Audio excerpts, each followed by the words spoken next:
Bismillahirrahmanirrahim. Allahümme salli ala Muhammedin ve ali Muhammed ve accil faracahum. Bize ünvanlanan suallardan biri, daha doğru desək, ən çox verilən suallardan biri də xums haqqındadır. Xums nədir? Xums vermək vacibdirmi? Xums Qur'an-ı Kərimdə gəlibmi? Xums verən nə qazanır? Xumsunu verməyən, bilə-bilə imkanı ola verməyən nə itirir? Cəzası nədir? Xums sözünün mənası 1/5 deməkdir. Bəli, xums 5 kəlməsindəndir. Bir malın 1/5-ni verilməsi xums kəlməsi kimi qoyulmuşdur. Amma dini termində, istilahda, şəriətdə insan ildə bir dəfə, bir gün seçilir və həmin gün insan əlində olan il boyu qazandığının 1/5-ni verir. Hamısını istəmir, yarısını da istəmir. 1/5, 5 manatın 1 manatı xums olacaq, 4 manatı yenə də ixtiyarında qalır. Və bu 4 manatın özünə daha bir daha xums gəlmir. Xumsu verilən pula bir daha xums gəlmir. Xums nəyə düşür? Xums qazanca düşür. Qazanırsansa xums verməlisən. Əlavə də mədən, xəzinə, haram, halal pulu bir-birinə qatışdıqda xums çıxartmaqla bunlar da xums vermək bizə vacib olur. Xums şəriətdə vacibdirmi? Yoxsa bəlkə müstəhəbdir, savabdır, bəlkə bizi aldadırlar, xums verməliyikmi? Xums vacibdir və Qur'an-ı Kərimdə də ayəsi vardır. Xumsun haqqında bizim şəriətimizə əsasən namaz qılmaq necə vacibdir? Allahın əmridir. Oruç tutmaq mübarək Ramazan ayında vacibdir. Allahın əmridir. O cümlədən də pulla bağlı ibadətlərdən bədənlə bağlı ibadət namaz, orucdur. Pulla bağlı qazandığımız iqtisadi məsələlərlə bağlı ibadət xums və zəkatdır, vacib. Və bunu vermək də vacibdir. Xums firuddinin bir bəndidir. Və elə buna görə də xums özü şəriət məsələsi vacib olduğuna görə, firuddinin bir bəndi olduğuna görə onda qürbət qəsdi, niyyətimizi Allaha xatir etməliyik. Yəni, namaz qılan necə Allaha xatir namaz qılır? Oruç tutan Allaha xatir oruç tutmalıdır. O cümlədən də xums verən Allaha xatir xumsun verməlidir. Niyyətini Allaha xatir etməlidir. Qur'an-ı Kərimdə xums haqqında ayə varmı? Bəli, Qur'an-ı Kərimdə xumsla bağlı ayə vardır. Ənfal surəsi 41-ci ayə. Va'lamu, bilin, ennema ghanimtum min şeyin. Hər bir qənimət ki, ələ gətirsəniz, hər bir şeydir. Fəənnə lillahi xumusahu. Onun 1/5 Allah üçündür. Və lirrasul, Peyğəmbər üçündür. Və lizil qurba, Peyğəmbərin yaxınları üçündür. Və liyətəmə və məsakin və binis-səbil, yetimlər, miskinlər, yolda qalanlar. Ayənin özündə açıq-aşkar xums kəlməsi işlənmişdir və ayə xumsun bizə vacib olduğunu vurğulayır. Ayədən 3 nöqtəni diqqətinizə çatdırıram. 1. Ayənin özündə Allah Teala bu cümləni xums haqqında danışandan sonra onlara çox insanı titrədəcək bir cümlə deyir. Çünki pul məsələsi insanların zəif yeri olduğuna görə Allah Teala buyurur ki, xums verməlisiniz, Allaha məxsusdur xumslar. Sonra in kuntum amantum billah. Əgər Allaha iman gətirmisinizsə, möminsənsə, iman iddiası ilə yaşayırsansa, həqiqi iman əhli olduğun onda bilinəcək. Sən pulundan keçə biləsən, xumsuvu verə biləsən. Quran deyir. Deməli kimsə, Quran ayəsinə əsasən xums ona düşürsə, xumsunu vermirsə, onun həqiqi iman əhli olduğu bu ayəyə əsasən, Quran ayəsinə əsasən sual altındadır. 2. Ayənin özündə çox təkid olunmuşdur. Ərəb ədəbiyyatına əsasən ayənin özündə çox-çox təkidlərin işlənməsi məsələnin əhəmiyyətli olduğunu çatdırır. Baxın, va'lamu, bilin. Əvvəldə Allah deyir, bilin. Ennəma, həqiqətən budur, bundan başqası deyil. Fəinnə, yendə, lillahi, in kuntum amantum. Əgər möminsinizsə, cümlədə, bu ayədə bu qədər təkidlərin işlənməsi məsələnin əhəmiyyətini çatdırır. 3.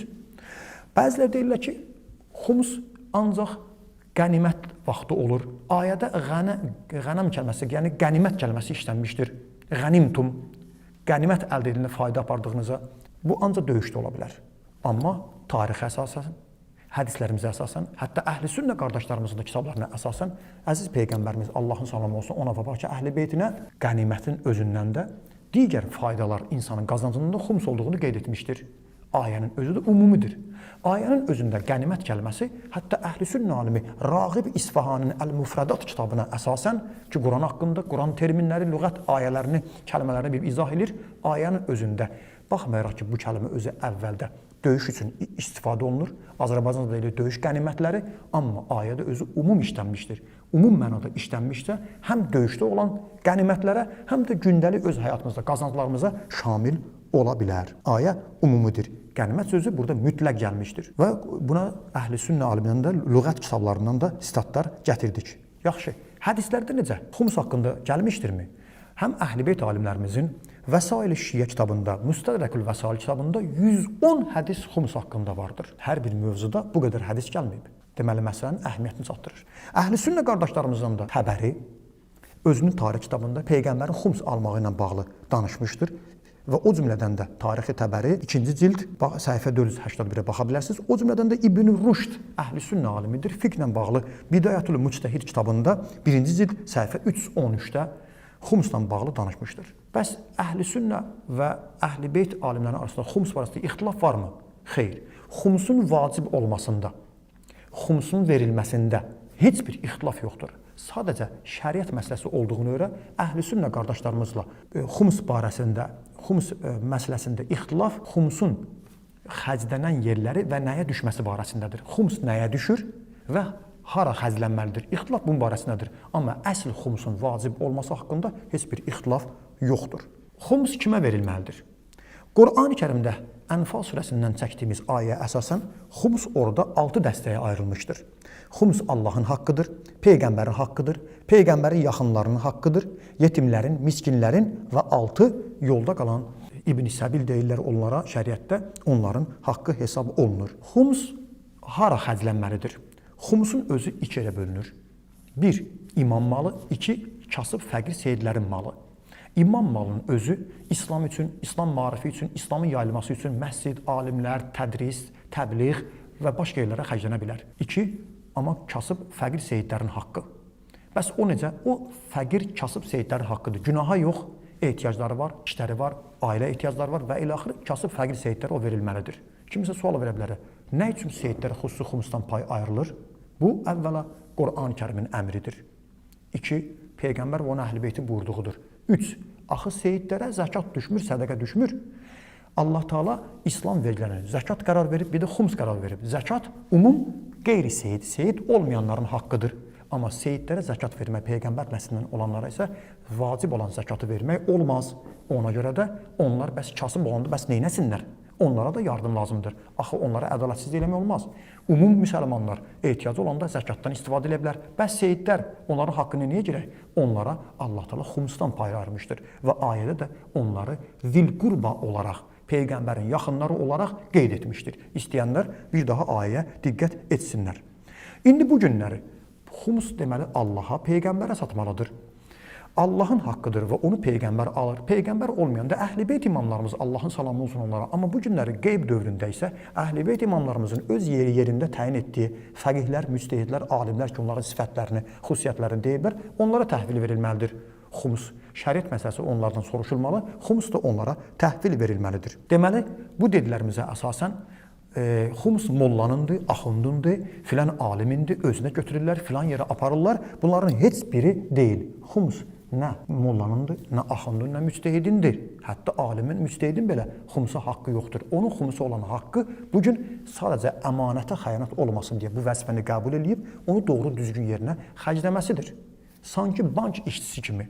Bank işçisi əyləşib bankda əlinin altından milyonlarla pullar oynayır, pullar keçirdir, pulları verir, köçürdür, istəyir kompüterlə, istərdə ki, əl nağd olaraq. Pullar onundurmu? Xeyr. Onu əmin olaraq, etibarlı əmanətlər olaraq tapşırılıb, özü də verdiyini qayda qanunla, kağızla, mühürlə verir. Hər şey nəzarətdədir. Xums da bu günləri belədir. Müctəhidin əlinə xumsun verilməyi o deməlidir, onundur. O bu günləri ona xums əmanət olaraq verilmişdir. O da ona inandığımıza görə, etibar etdiyimiz görə bunun dəlillərini deyəcəyəm, ona təhvil verilir ki, o da onu məqsədə çatdırsın. Deməli, xums ilk növbədə Allahın, sonra Peyğəmbərin, sonra Əhl-i Beyt imamların və bu günləri alimlərin və müctəhidlərin xərclənmə haqqı olaraq onlara verilməlidir ki, xərclənən yerlərdə məlum olsun. Xums verməməyin hökmü nədir? Bir daha deyirik, xums Allahın əmridir. Bu hansısa bir mollanın, axundun, müctəhidin, ayətullahın özündən dediyi bir fikir deyil. Allahın əmri, namaz, oruc vacib olduğu kimi xums da vacibdir. Quranda da ayəsi var. Və xums verməyənin özü iki problemlə üzləşə bilər. Bir, gündəlik həyatında, şəriət məsələlərində. İki, mənəvi həyatında.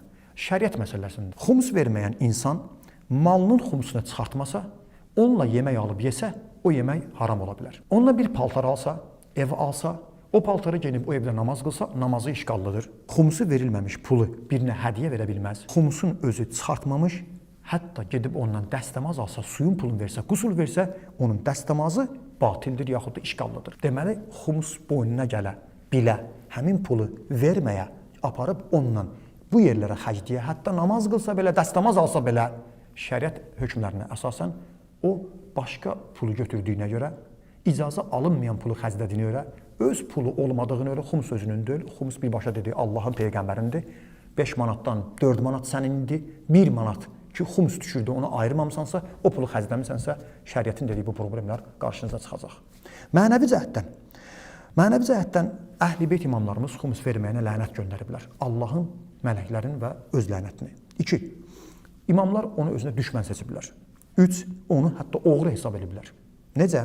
İmam-ı Zaman əleyhissalam Muhammed ibn Osman adında olan öz nümayəndəsinə yazdığı məktubda buyurur: Allahın lənəti, mələklərin lənəti, bütün cəmaatın lənəti olsun ki, bizim icazəmiz olmadan bir dirhəm ondan yesə.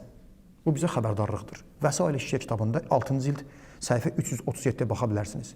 İmam digər bir məktubunda Muhammed ibn Osman adında olan nümayəndəsinə onun haqqında haram halaldan söhbət eləyir, sonra buyurur ki, o xumsun verməyən məlundur, lənətlənmişdir və biz ona düşməniyik. Yenə də Vəsail-i Şişə kitabında müraciət edə bilərsiniz. O cümlədən də digər bir hədisdə imamın özü buyurmuşdur.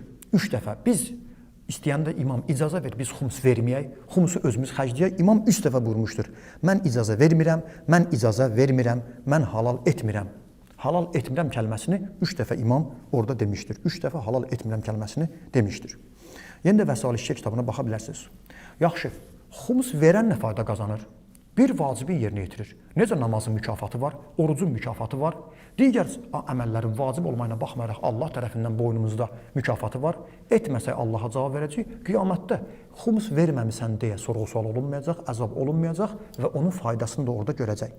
Amma onun dünya və axirətdən əlavə faydalarını qeyd edirəm. İmam Rıza əleyhissalam buyurur: O xumusu çıxartmaq sizin ruzinizin açarıdır.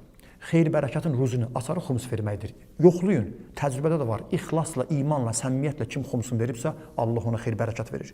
Və günahlarınızın bağışlanmayıdır. Zəkat və xumus insanın günahlarını bağışlatdırır və insanı paklayır. Və imam buyurur ki, sizin özünüzün qiyamətdə olan zəxirənizdir, azuqənizdir. Qiyamət günü də xumus verənlər xoş halda olacaqlar ki, digərləri var ki, mən bundan kifayətlənirəm. Hətta sonda imam xumusla bağlı bunu buyurur. Xumus verən Əhl-i-Beyt imamlarımızın duasını qazanır. Bir var, biz birimizdə dua edirik. Bir də var, biz xumus verdikdə bizə Əhl-i-Beyt imamlarımız duası olur. İmam buyurur ki, bacardığınız qədər özünüzü bizim duamızdan məhrum etməyin. Xumus verməməklə imamın duasına məhrum olursan. Əksinə, xumus verməklə məsum imamın duasını qazanırsan. Allahın salamı olsun onlara. Yaxşı, bu xumusun fəlsəfəsi nədir? Çox danışmağa ehtiyac yoxdur.